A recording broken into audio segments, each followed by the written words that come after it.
مکان خالی کیا جاتا ہے یہ لیگل نہیں ہے. میں نے جو میرا سیکنڈ یوٹیوب چینل ہے وہاں پہ میں نے جو پنجاب رینٹڈ پریمیسز ایکٹ ہے اس کے نوٹس میں اپلوڈ کر رہا تھا, لیکچر اپلوڈ کر رہا تھا, تو اس میں میں نے ایک کیس کا حوالہ دیا تھا جو کہ میں یہاں پہ آپ کو دکھا دیتا ہوں. یہاں پہ ہے یہ ایوکشن آن پرسنل نیڈ, کہ جب مالک مکان جو ہے اپنے کرایہ دار کو پرسنل نیڈ کے لیے ایوکٹ کرے گا تو یہ گراؤنڈ نہیں ہے. اس کے حوالے سے یہاں پہ ایک کیس لا ہے PLD 2011 لاہور 42. اس میں کہتے ہیں کہ Punjab rented premises act 2009 does not provide eviction on the ground of personal need, کہ اگر مالک کو پرسنل نیڈ کے لیے اب آپ سے اپنا مکان خالی کروانا ہے تو یہ گراؤنڈ نہیں ہے پراپرٹی کو ایوکٹ کرنے کے لیے.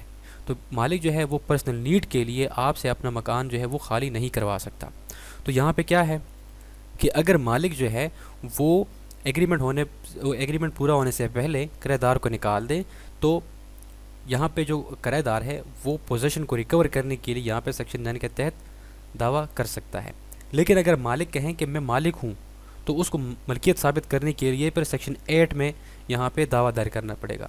اگر ایک شخص نے آنرشپ ثابت کرنی ہے تو سیکشن 8 کے تحت آئے گا, اور اگر ایک شخص نے پوزیشن ثابت کرنا ہے تو وہ سیکشن 9 کے تحت دعویٰ کرے گا. اب یہاں پہ ہم سیکشن 9 کو اسٹڈی کرتے ہیں.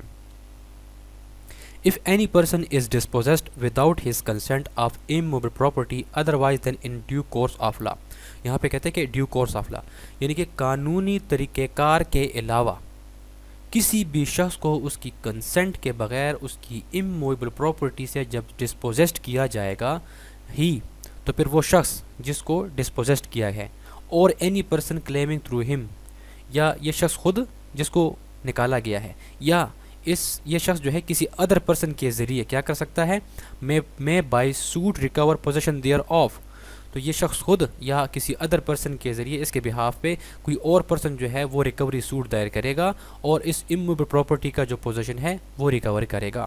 Not with standing any other title that may be set up in such suit. یہاں پہ وہی بات آ گئی کہ ٹائٹل کی اگر بات ہے, ملکیت کی بات ہے, تو ناٹ وتھ اسٹینڈنگ یعنی وہ یہاں پہ اس کی بات نہیں ہوگی, یہاں پہ صرف پوزیشن کی بات ہونی ہے. اگر کوئی شخص ٹائٹل کی بات کرے گا تو وہ جائے گا سیکشن 8 میں دعویٰ دائر کرے گا. یہاں پہ صرف اس نے پوزیشن کو ثابت کرنا ہے. Nothing in this section shall bar any person from suing to establish his title to such property and to recover possession thereof. اب یہاں پہ کہتے ہیں کہ یہ جو سیکشن 9 ہے یہ کسی بھی پرسن کو بار نہیں کرتا, اس کے اوپر پابندی نہیں لگاتا کہ اگر کسی شخص نے اس پراپرٹی کی ٹائٹل شپ کو ثابت کرنا ہے تو اس کے حوالے سے, اس کی پوزیشن کو ریکور کرنے کے حوالے سے وہ ایک سول سوٹ وہ اسٹیبلش کر سکتا ہے. کسی شخص پہ یہاں پہ پابندی نہیں لگے گی. اگر کسی شخص نے ٹائٹل شپ ثابت کرنا ہے تو وہ جا سکتا ہے سیکشن 8 کے تحت, وہ آنرشپ اپنی ٹائٹل شپ جو ہے وہ ثابت کر سکتا ہے. No suit under this section shall brought against the government. اب یہ جو سیکشن ہے سیکشن 9 کے تحت جو ہے گورنمنٹ, چاہے سینٹرل گورنمنٹ ہے یا پروونشل گورنمنٹ ہے, ان کے خلاف جو ہے وہ دعویٰ دائر نہیں کیا جا سکتا. یہاں پہ شیل کا ورڈ ہے, یہاں پہ پابندی لگا دی گئی ہے کہ اگر گورنمنٹ نے کسی شخص کو کسی پراپرٹی سے ڈسپوزیسڈ کیا ہے تو کسی پرسن کو یہ حق حاصل نہیں ہے کہ وہ گورنمنٹ کے خلاف اس سیکشن 9 کے تحت دعویٰ دائر کرے. No appeal shall lie from any order or decree passed in any suit instituted under this section, nor shall any review of any such order or shall decree be allowed. اب section 9 کے تحت جو بھی order آئے گا یا degree آئے گی اس کے خلاف نہ تو اپیل ہوگی نہ اس کے خلاف ریویو دائر کیا جا سکتا ہے. اس کا بھی ایک ایگزامپل لیتے ہیں. فرض کریں آپ ایک کرایہ دار ہیں, آپ نے 1 سال کا ایگریمنٹ کیا, مالک کہتا ہے کہ مجھے اپنی پرسنل نیڈ کے لیے پراپرٹی چاہیے. آپ کہتے ہیں کہ ہمارا تو ایگریمنٹ ہوا ہے, 1 سال سے پہلے میں خالی نہیں کر سکتا, یا 2 سال جتنے عرصہ کا بھی ایگریمنٹ ہوا ہے. لیکن کیا کیا کہ مالک نے آپ کو زور زبردستی وہاں سے ڈسپوزیسڈ کیا. آپ سیکشن 9 کے تحت چلے گئے, پوزیشن کو ریکور کرنے کے لیے دعویٰ دائر کیا. عدالت نے کیا کیا کہ آپ کو پوزیشن جو ہے دے دیا, یعنی مالک کو سائڈ پہ کر کے آپ کرایہ دار ہے تو آپ کو دوبارہ سے وہاں پہ ریکور کیا, آپ کو پوزیشن ریکور کر کے دے دیا. یہ تو آ گیا یہاں پہ عدالت کا آرڈر یا ڈگری.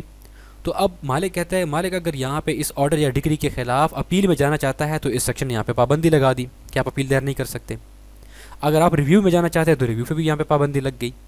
تو پھر یہاں پہ مالک کیا کرے گا, تو وہ یہاں پہ اسی سیکشن میں بتایا گیا ہے کہ اگر کسی شخص نے ٹائٹل شپ کو ثابت کرنا ہے پراپرٹی کے تو وہ جائے گا یہاں پہ سیکشن 8 کے تحت. یہ یہاں پہ پابندی نہیں لگا رہا سیکشن 9, کیونکہ ہم نے کہہ دیا کہ اگر کسی شخص نے آنرشپ کو ثابت کرنا ہے تو وہ سیکشن 8 کے تحت دعویٰ کر سکتا ہے, اور اگر کسی نے پوزیشن کو ثابت کرنا ہے تو وہ سیکشن 9 کے تحت آئے گا. اب جو مالک ہے وہ اگر اگر کوئی شخص کرایہ پہ نہیں کرتا، کرایہ دار جو ہے وہ کرایہ ادا نہیں کر رہا، تو پھر یہاں پہ پوزیشن کو ریکور کرنے کے لیے مالک سیکشن 9 کے تحت بھی آ سکتا ہے، کیونکہ اس کے پاس جو گراؤنڈ ہے وہ لیگل ہے.